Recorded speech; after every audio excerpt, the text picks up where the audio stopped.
Continuamos entonces con nuestra segunda invitada del día de hoy, con quien vamos a tener que hacer algunos pequeños cambios, un plan B. Daniela nos dejó una alternativa en caso de que hubiese algún inconveniente y es lo que vamos a utilizar, nuestro plan B. Daniela tiene una experiencia y nos viene a contar su trayectoria respecto de la tecnología inclusiva. Ella viene desde Buenos Aires y es también parte de un equipo importante de profesores que se ha reunido en un equipo de voluntarios de Competencia Digital Cero, que en otra ocasión les vamos a comentar con más detalle de eso. Hay muchos por acá, hay muchos que están presentes acá, y de hecho, tanto Daniela como Luis, que nos va a acompañar en un momento más, pertenecen a. Bien, vamos a optar entonces en este momento por lo que les habíamos comentado. Hola, soy Daniela Feli, les hablo desde Buenos Aires, Argentina. Por otros compromisos no puedo estar presente en vivo en el seminario, pero grabé esta presentación para compartir con ustedes un tema de suma importancia, como es la tecnología inclusiva. Así que bueno, comenzamos. Bueno, para entender cómo implementar las tecnologías de apoyo en la educación, debemos conocer primero algunos conceptos más relacionados con la educación y la inclusión. Por eso vamos a comenzar a ver primero qué es la educación inclusiva, qué son las barreras de aprendizaje. Vamos a hablar también del diseño universal para el aprendizaje como estrategia inclusiva para implementar en la educación y otros conceptos más técnicos como son la accesibilidad y las tecnologías de apoyo. Y veremos también algunos ejemplos de estas tecnologías. Por último, veremos cómo crear material educativo accesible y haremos una breve conclusión. Bueno, vamos a comenzar con lo que es la educación inclusiva. Según la definición de la UNESCO, la educación inclusiva es el proceso de identificar y responder a la diversidad de las necesidades de todos los alumnos a través de la mayor participación en lo que es el aprendizaje, las culturas y las comunidades, reduciendo la inclusión en la educación. Es decir, se trata de un proceso de desarrollo continuo que involucra a todos los niveles educativos y en el que se pretende, con este aumento de la participación, realizar una búsqueda constante, ¿sí?, de estrategias que permitan abordar la diversidad. Y con realizar la reducción de exclusión de manera eliminando las barreras de aprendizaje. Es decir, la educación inclusiva no tiene que ver solo con el acceso de los alumnos con discapacidad a las escuelas, sino con eliminar o minimizar las barreras que limitan el aprendizaje y la participación de todos los alumnos. En muchos países existe esta diferenciación entre lo que es la educación regular, la educación especial y la integración. Lo que se plantea con la educación inclusiva es una única forma de educación para todos los niños y jóvenes, independientemente de sus capacidades. Por eso hacemos la distinción entre estos conceptos, ¿sí? Lo que es lo que es la exclusión, que es el rechazo de una persona por considerarla diferente del resto del grupo. Lo que es la segregación, que es la separación de un grupo de personas consideradas diferentes del resto de las personas. Esto vendría a ser quizás lo que es la educación especial. La integración, que es la incorporación de un grupo de personas consideradas diferentes al grupo del resto de personas en donde deben poder lograr la mayor adaptación posible a ellas, ¿sí? Esto es lo que sería la integración o la educación integral. Y la inclusión, que es el proceso mediante el cual una persona pasa a formar parte de un conjunto. Acá es donde queremos llegar. Existen algunas diferencias con lo que es la integración, como por ejemplo, que la educación inclusiva no está centrada en la discapacidad del alumno, sino que se centra en sus capacidades. No está dirigida a la educación especial, sino a la educación en general. No se basa en los principios de igualdad y competición, sino en los de equidad, cooperación y solidaridad, y se centra en el aula y no en el alumno. La inclusión no intenta acercar a la persona a un modelo de ser, de pensar y de actuar, como se dice, normalizado, sino que acepta a cada uno tal y como es, reconociendo a cada persona con sus capacidades individuales. No es dar a todas las personas los mismos, sino dar a cada uno lo que necesita para poder disfrutar de los mismos derechos. No persigue cambiar o corregir la diferencia en la persona, sino enriquecerse de ella, es decir, aceptar que existe una discapacidad y trabajar en lograr la inclusión con ella. No persigue que el alumno se adapte al grupo, sino que persigue eliminar las barreras con las que se encuentra que le impiden participar en el sistema educativo. Bueno, vamos a hablar ahora de lo que son las barreras de aprendizaje que les nombré recién. Las barreras para el aprendizaje son todos aquellos factores del contexto que dificultan o limitan el pleno acceso a la educación y a las oportunidades de aprendizaje de los niños y jóvenes. Aparecen en relación con la interacción entre ellos y los diferentes contextos en los que se mueven, ¿sí? El contexto social, político, institucional, cultural, etc. Cualquier proyecto pedagógico que se realice en una institución educativa, para que sea inclusivo, debe garantizar la eliminación de lo que se llaman barreras de acceso físico, que hacen referencia a aquellos aspectos físicos en cuanto a la infraestructura, ¿sí? Que pueden impedir el acceso y la participación del alumno en la educación. Se pueden, identificar desde el entorno social o comunitario, como también en la misma aula o en la escuela, ¿sí? Por poner un ejemplo, la falta de rampas, por ejemplo, para los alumnos con sillas de ruedas. Lo que son las barreras de comunicación son aquellas que interfieren en el proceso de comunicación y obstaculizan los flujos de interacción entre el alumno y su entorno. Entre ellos se puede encontrar lo que es la calidad de esa comunicación, los tiempos que se da la comunicación.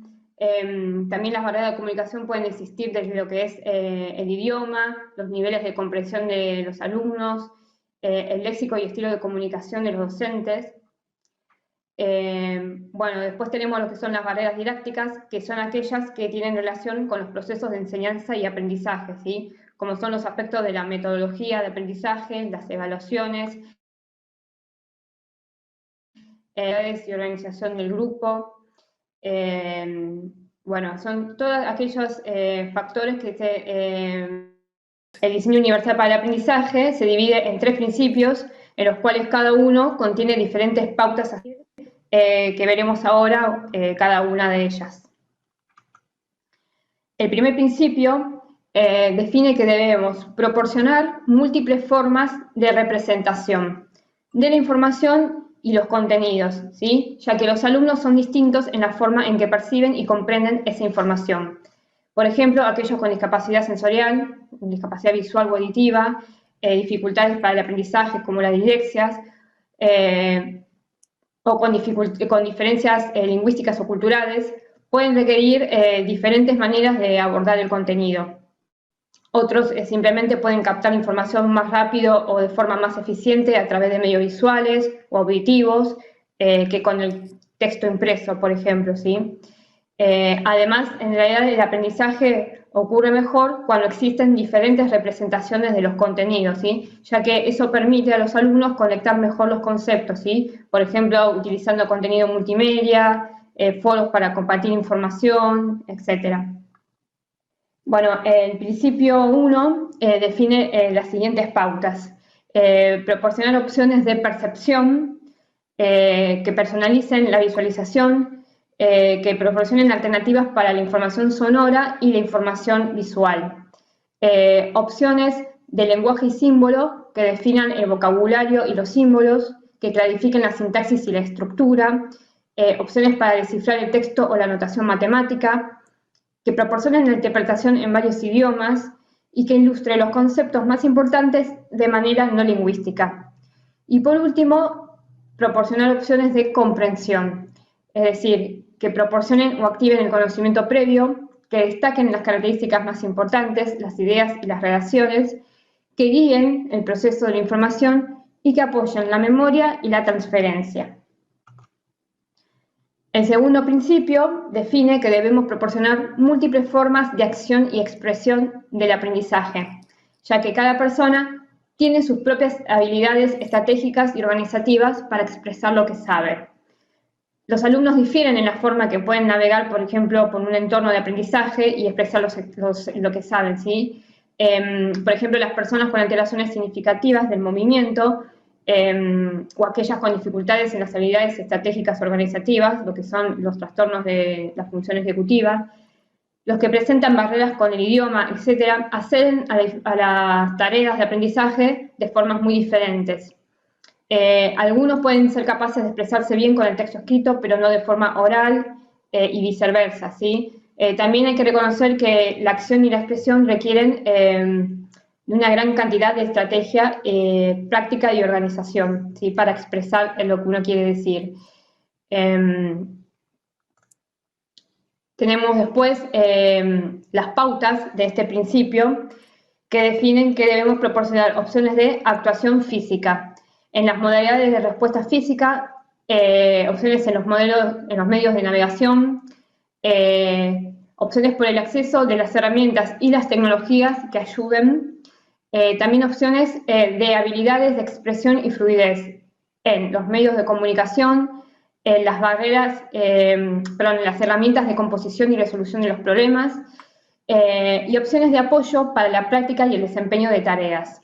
Y por último, opciones de las funciones de la ejecución, ¿sí? Aquellas que nos permitan guiar un establecimiento eficaz de los objetivos, que apoyen el desarrollo estratégico y la planificación, que faciliten el manejo de la información y los recursos y que mejoren la capacidad para desarrollar el proceso de seguimiento. Por último, tenemos el principio 3, que define que debemos proporcionar múltiples formas de motivación, de forma que todos los alumnos puedan sentirse comprendidos y motivados en el proceso de aprendizaje. El componente emocional es un elemento primordial para el aprendizaje y los alumnos difieren notablemente en los modos que pueden ser implicados o motivados para aprender. Algunos alumnos se interesan mucho por la espontaneidad y otros prefieren la rutina estricta de una metodología de aprendizaje. Algunos prefieren trabajar solos, mientras que otros prefieren trabajar con los compañeros. En realidad no hay un único medio que sea óptimo para todos los alumnos, digamos, en todos los contextos. Y las pautas de este principio definen que debemos proporcionar opciones de búsquedas de los intereses, ¿sí? Que incrementen las selecciones individuales y la autonomía, que mejoren la relevancia, el valor y la autenticidad, y que reduzcan las amenazas y las distracciones. También debemos proporcionar opciones de mantenimiento del esfuerzo y la persistencia, que acentúen los objetivos y las metas destacadas, opciones con diferentes niveles de desafíos y apoyos, que fomenten la colaboración y la comunicación y que incrementen acciones informativas orientadas a los maestros. Y por último, la autorregulación, que sean opciones que sirvan de guía para el establecimiento personal de objetivos y expectativas, que apoyen las habilidades y estratégicas individuales de la resolución de los problemas y que desarrollen sobre todo la autoevaluación y la reflexión. Bueno, vamos a pasar ahora a ver lo que es la accesibilidad. El término accesibilidad viene de acceso, ¿sí? De la acción de llegar y acercarse, y es la característica que deben cumplir los entornos, bienes, productos y servicios que permiten a todas las personas su acceso, comprensión, utilización y disfrute de manera normalizada, cómoda, segura y eficiente, tengan o no una limitación. Esto nos permite comprender un espacio, integrarnos en él y comunicarnos con su contenido para mejorar nuestra calidad de vida, ¿sí? Y es importante mencionar que más allá de que estemos hablando de alumnos con discapacidad, la accesibilidad en realidad nos beneficia a todos, ¿sí? Por poner un ejemplo fácil para que se entienda el concepto, cuando comenzaron a construirse las rampas para los cordones de las veredas en las calles, se pensaron para aquellas personas que circulan por las calles en silla de ruedas, ¿sí? Sin embargo, las rampas también ayudan, por ejemplo, en el caso de una madre que está con el carro de su bebé para subir o bajar el cordón. También una persona mayor que sin tener alguna discapacidad camina, pero le cuesta subir o bajar la vereda, entonces puede utilizar las rampas, ¿sí? Bueno, y así existen un montón de ejemplos. Y bueno, estas características de accesibilidad se encuentran en lo que llamamos las tecnologías de apoyo, que bueno, es lo que vamos a ver ahora. Las tecnologías de apoyo son productos, instrumentos, equipos o sistemas usados para incrementar, mantener o mejorar las capacidades funcionales de las personas con alguna limitación. Por ejemplo, la tecnología puede colaborar en lo que es el ámbito educativo a que los materiales seleccionados o producidos por los docentes sean accesibles para todos los alumnos, ¿sí? Pudieron utilizarse, por ejemplo, diferentes formatos como el texto, el audio, imagen, video, etc. ¿Y por qué es importante? En primer lugar, utilizar las tecnologías de apoyo genera una mayor autonomía, ya que las tecnologías permiten de alguna manera contrarrestar aquella limitación que nos está impidiendo realizar una determinada acción de forma independiente. Facilita la comunicación, ya que nos brinda diferentes medios de comunicación en diferentes formatos, ¿sí? Como texto, audio, imagen, etc.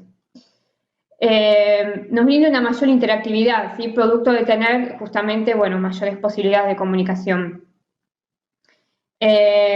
Nos da un aumento de la motivación, ¿sí? Un alumno con discapacidad, al utilizar estas tecnologías y ser más autónomo en sus tareas, poder acceder mejor a la información, tener acceso a la comunicación, etc., se sentirá más motivado, involucrado, partícipe en todo el proceso de aprendizaje y, por lo tanto, podrá lograr un mayor desarrollo tanto en lo personal como a nivel educativo.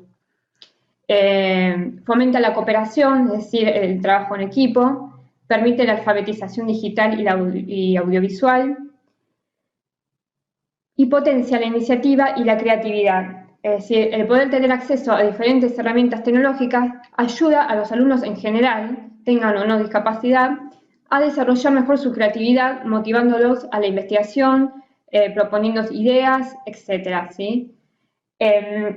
Realmente hay infinidad de tecnologías de apoyo, constantemente están saliendo nuevos equipos, aplicaciones, sitios web, etcétera, que cumplen determinadas funcionalidades que ayudan a las personas con discapacidad, ¿sí? Hay herramientas gratuitas, otras que son pagas, pero es imposible llegar a mostrar todas las herramientas que existen. Por eso vamos a centrarnos en algunas tecnologías de apoyo que pueden ser útiles para el acceso a la información y la comunicación. Bueno, vamos a comenzar con algunas tecnologías de hardware, como son para el uso de una computadora, los teclados adaptados. Bueno, están pensados para personas con visión reducida, movilidad reducida o discapacidad cognitiva o intelectual. Algunas tienen mayor tamaño de las teclas, algunos tienen las teclas separadas por diferentes colores, tienen en cuenta también el contraste de los colores de las teclas. Algunos tienen las teclas ordenadas por orden alfabético, otros tienen accesos rápidos para internet, el encendido apagado de la computadora y magnificadores de pantalla, ¿sí? El zoom para agrandar el tamaño de la pantalla. Y hay otras opciones como por ejemplo películas de silicona que se colocan sobre el teclado para ampliar también el tamaño del carácter de cada tecla. Y tenemos también, bueno, algunos teclados virtuales. Bueno, también tenemos mouse adaptados para personas con discapacidad motriz. Se caracterizan porque tienen un mayor tamaño por un mayor tamaño de los botones. Algunos también tienen botón para ampliar la imagen. Tienen desplazamiento en las 4 direcciones. Bueno, acá hay 3 variedades, ¿sí? Bueno, el que tenemos acá abajo es controlado por los ojos, por ejemplo. Algunas personas también utilizan lo que es la línea braille, que bueno, pensando para las personas con discapacidad visual.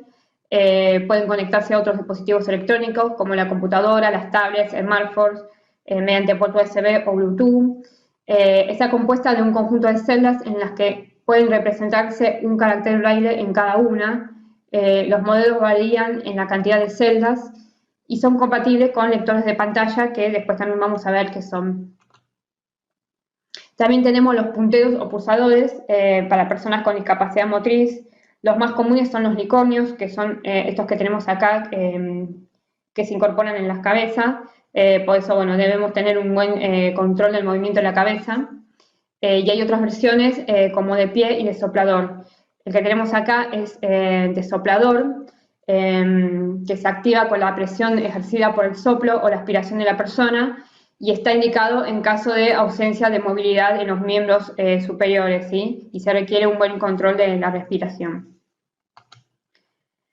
Bueno, tenemos alguna herramienta de software como es para el uso de la computadora, el Rata Platform. Está pensado para personas con discapacidad motriz severa. Permite controlar los movimientos izquierda, derecha, arriba y abajo y las funciones de los botones del mouse.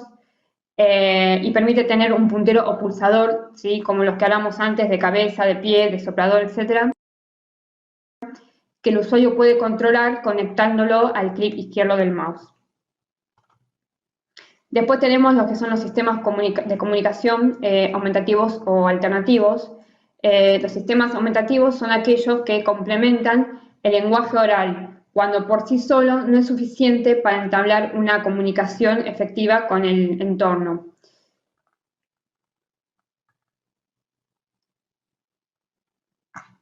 Y tenemos después lo que son los sistemas alternativos, que se utilizan en algunos casos de manera alternativa cuando ya no hay manera posible de desarrollar el habla, ¿sí? Estos sistemas están pensados para personas, por ejemplo, con discapacidades de comunicación como el autismo, el síndrome de Down, etc., y discapacidad motriz. Son sistemas de comunicación mediante la edición de lo que se conocen como pictogramas, ¿sí? Que son las imágenes en tarjetas que representan lo que se quiere informar. Sirven, bueno, para el aprendizaje de la lectura y escritura y para facilitar el uso y control de la computadora, y existen versiones también para los dispositivos Android. Tenemos otro ejemplo de una aplicación que se llama AMDA, que es para personas con discapacidad auditiva, con dificultades de comunicación tanto oral como auditiva, y usan la lengua de señas. Contiene un abecedario dactilógico de letras acompañadas con sonidos e imágenes. Se pueden usar el abecedario para aprender la lengua de señas y tiene 3 funciones: abecedario, palabras predefinidas y lector de palabras. Bueno, tenemos lo que son los lectores de pantalla. Estos son los más utilizados. El NVDA es sin costo, el Jax es pago. Ambos son para su instalación en la computadora. Y tenemos el VoiceOver, que viene instalado en los celulares de iPhone. Pantalla, este permitirá leer mediante voz todo lo que va apareciendo en la pantalla, ¿sí? Para que la persona con discapacidad visual pueda manejar la computadora o el celular, aunque no pueda ver la pantalla. Bueno, identifica o interpreta que se muestra en la pantalla, ¿sí? o el celular, y lo representa mediante voz. Identifica y lee los textos y gráficos. Identifica las funciones del sistema operativo, ¿sí? Las ventanas, barra de menú, botones, etc. Identifica los iconos y sirve como mouse y puntero, ¿sí? Las personas con discapacidad visual que utilizan un lector de pantalla solo utilizan el teclado, no usan el mouse, ya que los lectores de pantalla tienen incorporados ciertas combinaciones de teclas que simulan el funcionamiento del mouse. Les voy a mostrar apenas un poco, ¿sí? Como para tener una idea de cómo funciona el lector de pantalla. Bueno, yo tengo acá instalado el NVDA, lo voy a activar. Bueno, ahí me dice que estoy posicionada en la herramienta NVDA. Con las flechas del cursor en el teclado yo puedo ir desplazándome en diferentes direcciones y me va indicando en dónde estoy posicionada. Bueno, me dice el nombre de la aplicación en la que estoy y me dice que está seleccionada, chequeada, ¿sí?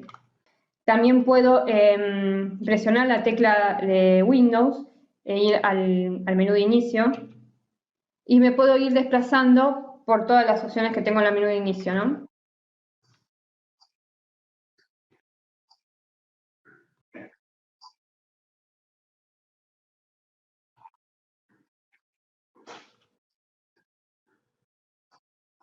Puedo presionar Enter también y expandir el listado que tengo acá de opciones.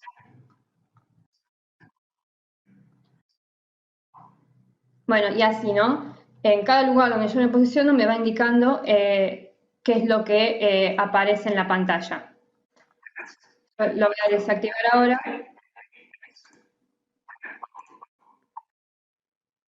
Bueno, a todos los lectores de pantallas se le pueden cambiar la voz, ¿sí? La voz que yo tengo es media robótica, sí, pero hay en la parte de configuración diferentes opciones para configurar la voz. Incluso se puede cambiar también la velocidad con que el lector de pantalla habla, ¿sí? Bueno, después tenemos algunas herramientas que vale la pena mencionar acá para lo que es la navegación de sitios web en Google Chrome.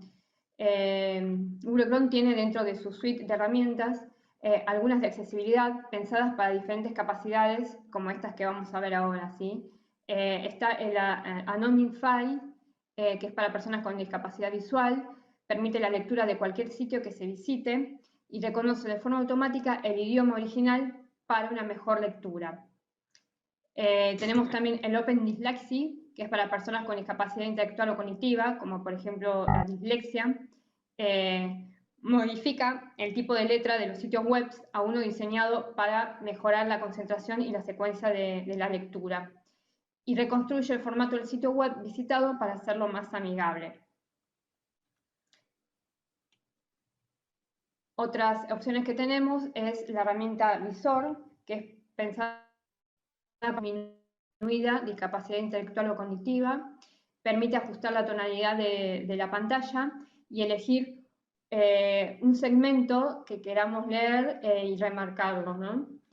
Y la última herramienta es el Bubble Cursor, que es para personas con dificultades con la motricidad fina y ayuda a presionar con mayor facilidad en enlaces, selectores de formularios, ¿sí? O cualquier contenido interactivo en el sitio web. Trabaja con un cursor en el cual amplía su rango de acción, ¿sí? Haciendo que no sea necesario que la persona tenga que hacer clic dentro, digamos, del link, sino también por alrededor de él. Vamos a ver un poco el funcionamiento de estas 4 herramientas.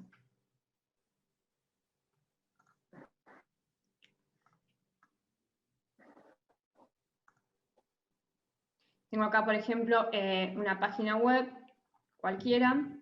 Estas 4 herramientas en realidad se instalan en el Chrome como una extensión de Chrome, ¿sí? Yo las tengo acá instaladas las 4. Vamos a ver el Anonymify. Bueno, como ven, el Anonymify lo que hace es, me genera una nueva pestaña en el file de ese sitio web, ¿sí?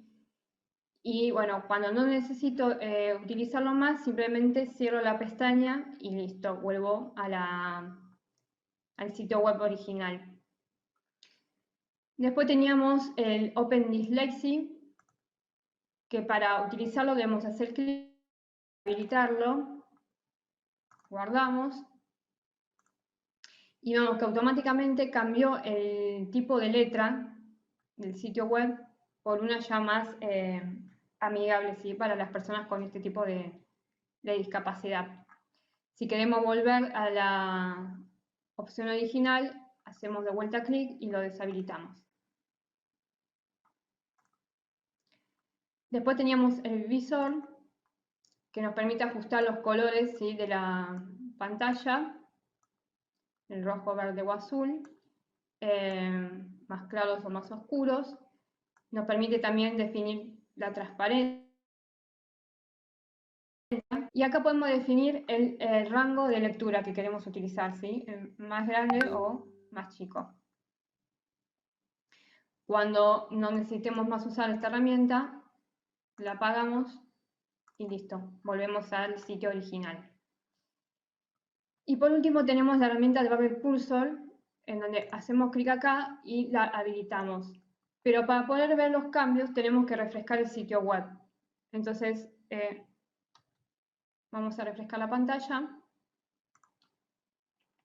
Y acá podemos ver Este círculo gris es el cursor que yo tengo y el radio que hablábamos recién que genera automáticamente. Entonces yo me acerco más o menos, por ejemplo acá, a este link, me lo remarca, pero yo no necesito hacer exactamente clic sobre el texto del link, sino que puedo hacer clic acá, por ejemplo, y me va a mandar a la otra página, ¿sí? Bueno, y me va a ir remarcando todos los links que tenga en el sitio. Cuando no lo quiero usar más, simplemente hago clic acá y lo deshabilito.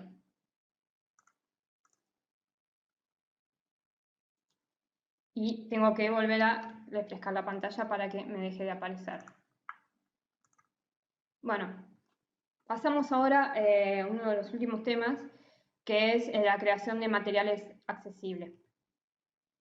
En cuanto a la edición de documentación accesible, tenemos las siguientes herramientas.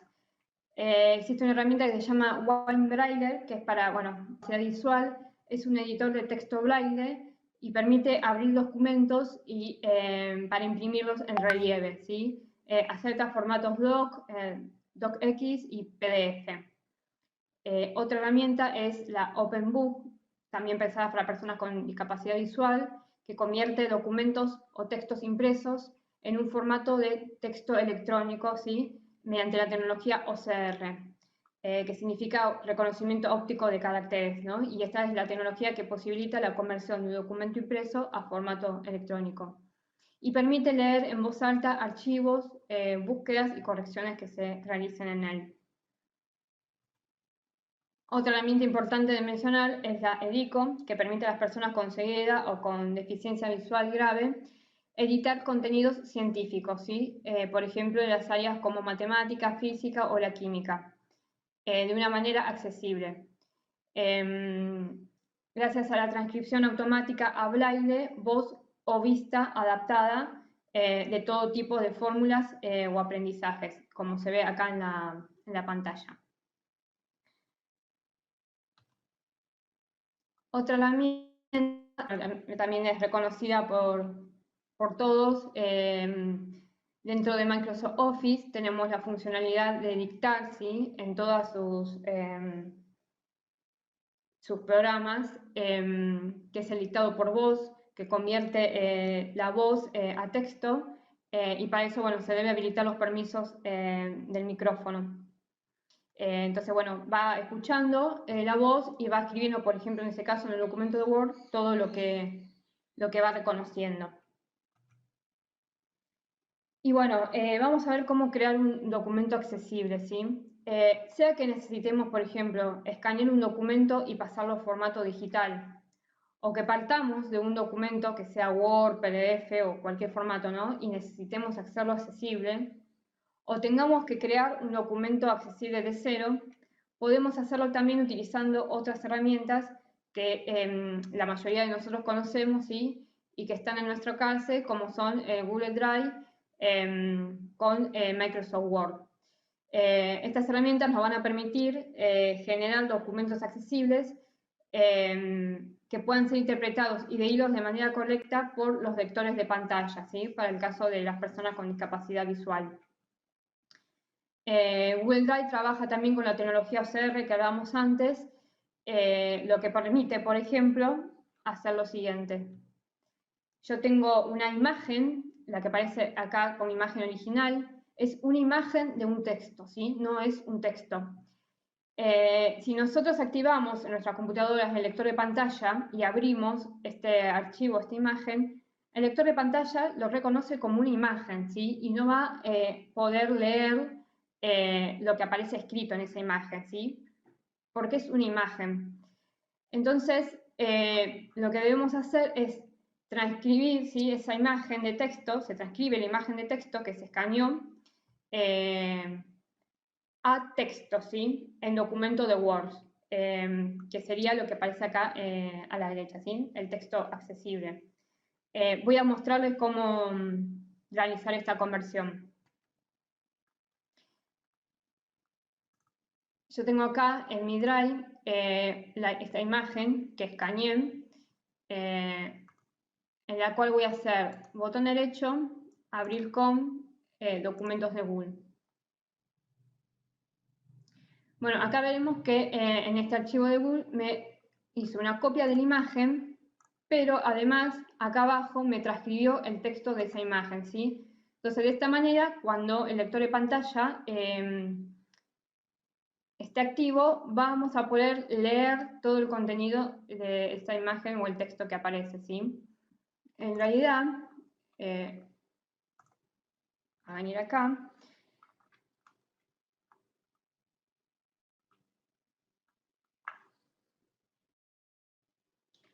siempre conviene, apenas se realiza la conversión, ¿sí?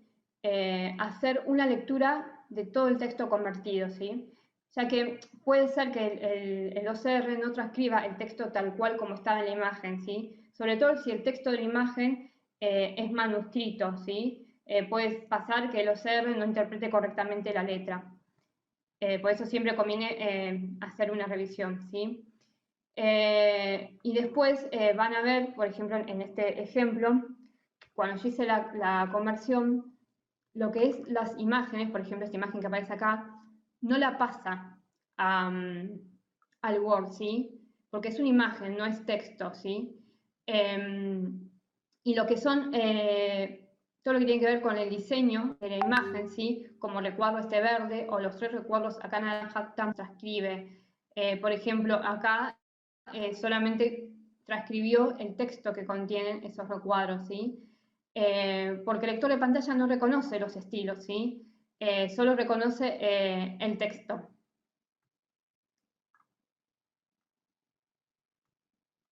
Entonces, bueno, en estos casos, todo lo que es imágenes y estilos debemos agregarlo, una vez que tenemos el texto acá en el Word, de forma manual, ¿sí? Bueno, otra herramienta también para la creación de documentos accesibles es el Adobe Acrobat, que bueno, nos permite añadir textos alternativos a las imágenes, que después bueno, vamos a ver qué son, pero bueno, básicamente es agregar una descripción a la imagen, ¿sí? Porque cuando tenemos una imagen en un documento y lo leemos con el lector de pantalla, el lector de pantalla va a ver una imagen, va a encontrar una imagen y le va a decir a la persona que está escuchando, imagen, ¿sí? Esto es una imagen. Pero la persona que está escuchando no va a saber de qué se trata esa imagen, ¿sí? Entonces, al asignarle un texto alternativo a cada imagen que describa qué es esa imagen, el lector de pantalla va a poder leer esa descripción para que la escuche la persona que la está utilizando, ¿sí? Esta herramienta también permite definir un orden de lectura del documento, permite almacenar texto accesible para impresora para braille, tiene alternativas de teclado para permite, ¿no?, la conversión de texto a formato oral para su lectura también en voz alta, como si fuera el lector de pantalla, ¿sí? Tiene compatibilidad con de pantalla y tiene comandos para hacer más accesible el desplazamiento del documento PDF, ¿sí? Por ejemplo, si queremos que cuando hablamos un PDF, el lector de pantalla empiece a leerlo, no desde el principio, sino desde una página determinada en la que la persona dejó de leer anteriormente, ¿sí?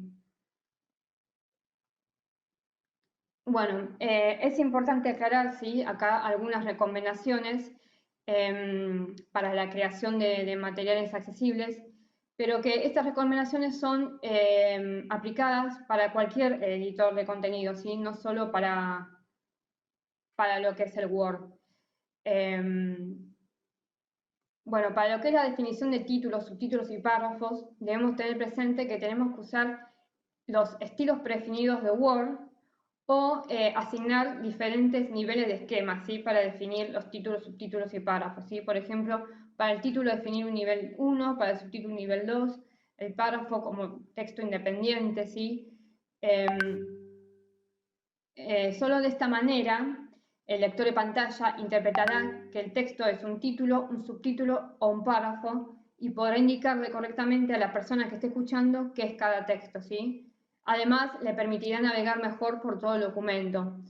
no alcanza solo con modificar el diseño del texto, ¿sí? Aumentando, por ejemplo, su tamaño para diferenciar el título del párrafo, o poniéndolo en negrita, etcétera, para que sea un título, ¿no? Porque estamos cambiando el diseño, pero para el lector de pantalla es solo un texto, ¿sí? Y no un título, ya que no reconoce el diseño.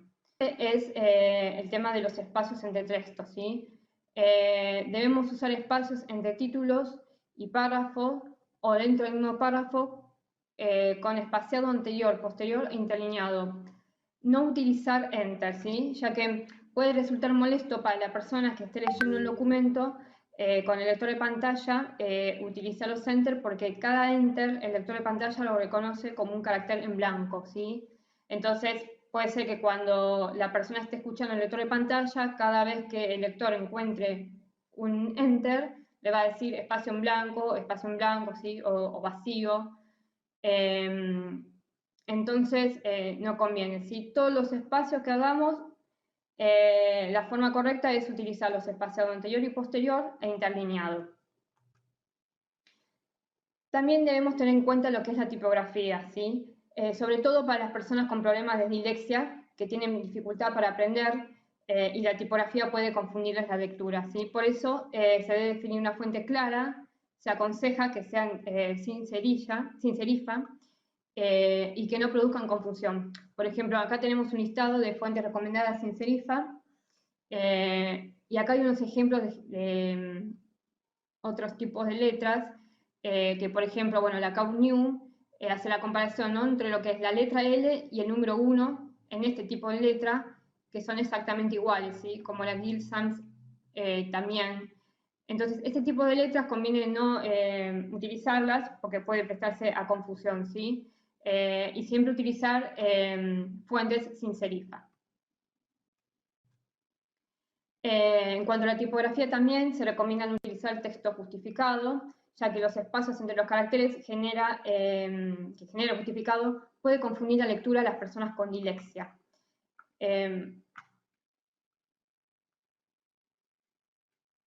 Se debe, bueno, limitar el uso de la cursiva, la negrita o mayúscula, ya que influye de forma negativa también en la lectura.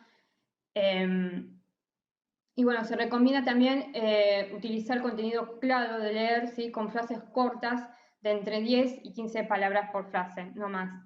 Y con respecto a la mayúscula, limitarse a poner letras mayúsculas al inicio de palabras como por ejemplo nombre, inicio de párrafos o títulos. Tenemos que tener en cuenta el tema de los colores, ¿sí? Los colores de alto contraste, por ejemplo, un texto negro sobre un fondo blanco, puede parecer como borroso para muchas personas con dislexia. Además, esto cansa menos la vista para todas las personas, ¿sí? Y muy poco contraste también puede hacer que se pierda el texto, ¿sí? También hay que tener en cuenta que el documento puede ser leído en diferentes pantallas con diferentes niveles de luminosidad. Por eso tenemos que destacar que, bueno, debemos elegir un buen contraste, ¿no?, para evitar estos tipos de problemas de visualización. En cuanto al color también, otra recomendación es que el color no debe ser el único medio para transmitir la información. Esto es recomendable ya que a algunas personas con daltonismo, por ejemplo, se les dificultará interpretar la información que pretende mostrar, por ejemplo, este gráfico, ¿sí? Porque está asociando la información a cada color, ¿sí? En ese caso, quizás tendría que haber alguna referencia textual dentro del gráfico, ¿sí?, para que la persona con daltonismo pueda interpretarlo. También tenemos, bueno, recomendaciones con imágenes, que ya hablamos un poco antes, el tema del texto alternativo, ¿sí? El lector de pantalla, al detectar la imagen, leerá el texto alternativo que tiene asociado, ¿sí?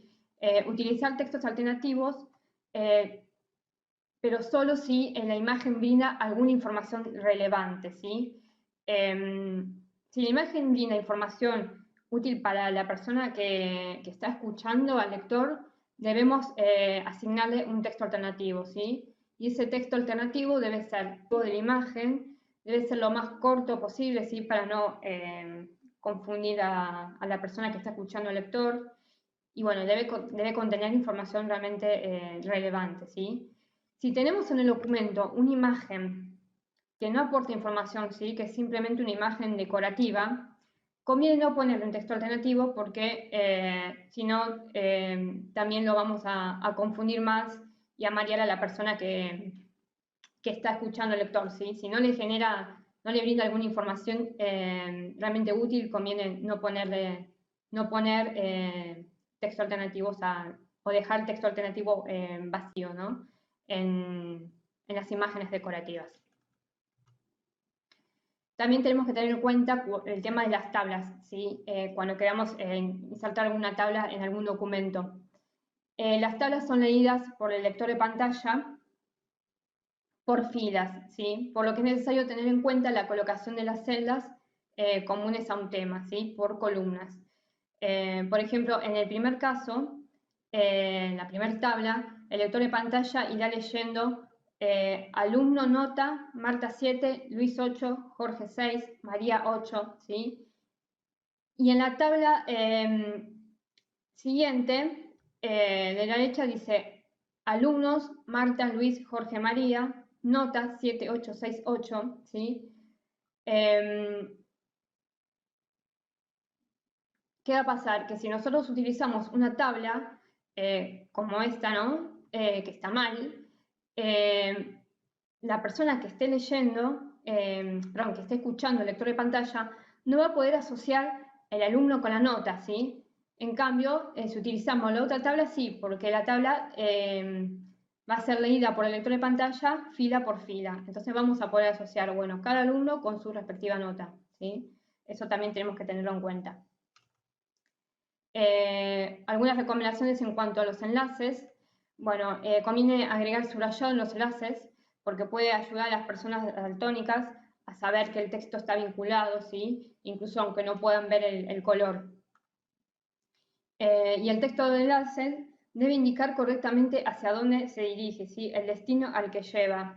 Se deben evitar, por ejemplo, frases como ver o ingresar aquí, porque para la persona que está escuchando el lector, cuando el lector reconoce un enlace y dice ingresar aquí, no va a saber de qué se le está hablando, ¿sí? Entonces debemos ser lo más descriptivos posible en el enlace, ¿sí? Por ejemplo, un enlace correcto podría ser información sobre tecnología de apoyo, que la persona ya va a saber a dónde va a ir presionando ese link, ¿sí? Bueno, y tenemos otras recomendaciones que tienen que ver con la inserción de fórmulas matemáticas en los documentos. Estas fórmulas también debemos incluirlas como texto matemático, ¿sí? En la funcionalidad de Word y no como imagen, porque también si las incluimos como imagen en el documento de Word, el lector de pantalla lo va a interpretar como imagen y no va a leer la ecuación, ¿sí? En cambio, de esta manera, haciéndolo correctamente mediante la funcionalidad del Word, el lector de pantalla va a poder leer bien la ecuación. Bueno, y un último tema con respecto a lo que es la creación de material accesible es que tanto en Microsoft Word como en Adobe tienen incorporada la funcionalidad de comprobador de accesibilidad, ¿sí? Que nos va indicando en la parte, por ejemplo, en el Word, como vemos acá en el gráfico, el resultado de inspección, los errores de accesibilidad que van a encontrar, que va encontrando, ¿sí? Por ejemplo, lo que hablábamos antes en el tema de los espacios con Enter, ¿sí? Si hay alguna imagen también que no tenga texto alternativo, el comprador de accesibilidad también me lo indica. Es recomendable, ¿sí? Utilizarlo, ya que se nos puede estar escapando algo respecto a la accesibilidad, aunque hayamos tenido en cuenta todas las recomendaciones que hablamos antes, ¿sí? Y con el comprobador podemos detectarlo fácilmente, ¿sí? Pero también hay determinados errores, como por ejemplo el tema del uso del color para transmitir información, que hablamos antes, que es un error de accesibilidad que el comprobador no va a poder detectar, ¿sí? Porque tiene que ver con la información en sí que está mostrando, más allá de la estructura del contenido. Entonces, en esos casos, debemos darnos cuenta nosotros y corregir ese error, ¿sí? Por eso, yo recomiendo primero siempre hacer una evaluación manual de todo el contenido, ¿sí? Haciendo todas las correcciones de accesibilidad que sean necesarias Y una vez verificado todo el contenido, ahí sí realizar ya la evaluación de accesibilidad automática, ¿sí? Mediante este comprobador de accesibilidad, para ver si nos está faltando hacer alguna corrección. Y bueno, lo ideal también sería probar la lectura del documento con un lector de pantalla para asegurarnos la accesibilidad, ¿sí? Pero bueno, teniendo algunos conocimientos básicos de los comandos para utilizar el lector.